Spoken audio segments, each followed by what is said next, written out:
శ్రీ లక్ష్మీ నరసింహస్వామి జ్యోతిషాలయం. మీరు ఎక్కడెక్కడో జ్యోతిష్యం చెప్పించుకొని నిరాశ చెంది ఉన్నారా? అయితే ఒక్కసారి గురువుగారిని సంప్రదించండి. ఈ గురువుగారు ప్రత్యేక వశీకరణం, ప్రేమ, పెళ్లి, విద్య, ఉద్యోగం, వ్యాపారం, విదేశీ ప్రయాణాలు, కోర్టు సమస్యలు, రాజకీయ సమస్యలు, సంతాన సమస్యలు, భార్యాభర్తల మధ్య అనుమానాలు, వ్యవసాయంలో నష్టాలు, ధనం నిలకడగా లేకపోవడం, రియల్ ఎస్టేట్, మనశ్శాంతి లేకపోవడం, మీ జీవితంలో ప్రతి ఒక్క సమస్యకి పరిష్కారం గురువుగారి దగ్గర కలదు.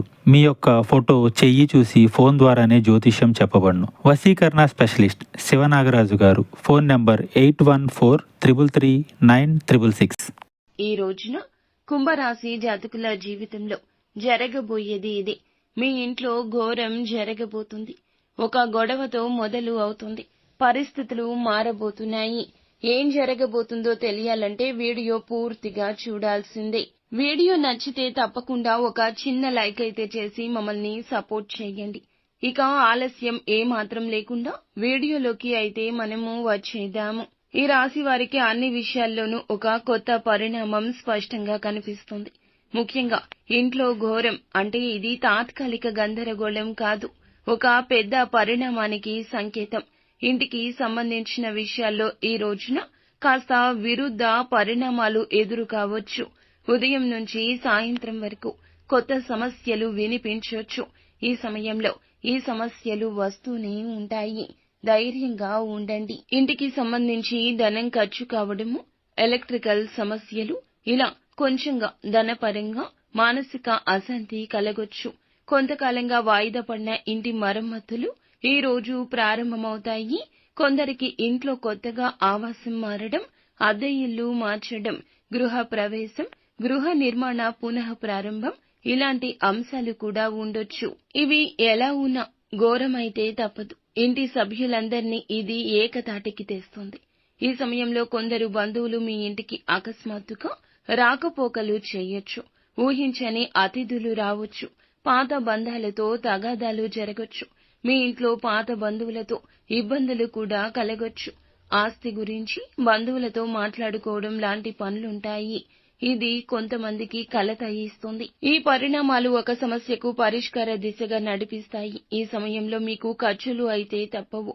చిన్న చిన్న రిపేర్లు, కొత్త వస్తువులు కొనడము, ఇంటికి సంబంధించి డాక్యుమెంట్లు జాగ్రత్త పెట్టుకోవాల్సి రావచ్చు. ఈ సమయంలో ఖర్చులు అయితే ఒక్కసారిగా పెరుగుతాయి. కానీ ఆ ఖర్చు తరువాత సంతృప్తి కలుగుతుంది. అదనపు ఆదాయం వచ్చే సూచన ఉంటుంది. మీ ఇంట్లో ఉన్న కొన్ని పాత వస్తువులు సమస్యకు కారణమవుతాయి. పాత వస్తువులు బయటకు తీయాలి. వాస్తు శాస్త్రానికి విరుద్ధంగా ఉంచిన వస్తువులు లేదా మీరు ఏదైనా చిన్న చిన్న సమస్యలకు దారి తీసేటటువంటి ఏదైనా ఆలోచనలను కూడా మీ మనసు నుండి బయటకు తీసేయండి. ఇంటి మధ్య గదిలో గణపతిని పూజించి ఇంట్లో 4 మూలల్లో గోమయం కలిపిన నీటితో శుద్ధి చేయాలి. ఇది మీ ఇబ్బంది తగ్గిస్తుంది. ఈ రాశి వారికి ఈ సమయంలో ప్రధాన సమస్య ఆందోళన. సమస్య తేలికే అయినా కూడా మనసులో భారం పెరుగుతుంది. అందుకే ఈ సమయంలో ఏం చేసినా కూడా పెద్దల సూచనతో చేయాలి. తల్లి, పెద్దల యొక్క ఆశీర్వాదం తీసుకోండి. ఇంట్లో పెద్దవారి అనుమతి లేకుండా మీరు ఎటువంటి వయస్సు నిమిత్తం ఉన్నా కూడా ఏ నిర్ణయం తీసుకోవద్దు. కుటుంబ సభ్యులతో కలిసి వ్యవహరించండి. ఈ ఘోరం జరగకుండా ఉండడానికి ఈ రోజున మీరు సాయశక్తులా ప్రయత్నించండి. ఖర్చులు అదుపులో ఉంచుకోండి. ఇంటి తూర్పు గది లేదా పొరుగు గదిలో సత్యనారాయణ వ్రతం చేయడం మంచిది. అమ్మవారికి దీపారాధన చేయండి. ఎరుపు రంగు పుష్పాలతో అమ్మవారిని పూజించండి. ఈ రోజు పాత పరిచయాలు, పాత బంధాలు మళ్లీ గుర్తుకు వచ్చే అవకాశం ఉంటుంది. ఆస్తి, డాక్యుమెంట్లు, ఇల్లుకు సంబంధించి లీగల్ సమస్యలు కూడా ఎదురు కావచ్చు. వాదనలు ఈ రోజు కుటుంబ సభ్యులతో జరగొచ్చు. సహనంగా ఉండండి. ఇంటి పెద్దల మాట వినండి లేదా కొంచెంగా వినే ప్రయత్నమైనా చేయండి. నిత్యం శివ భగవానుని పూజించండి.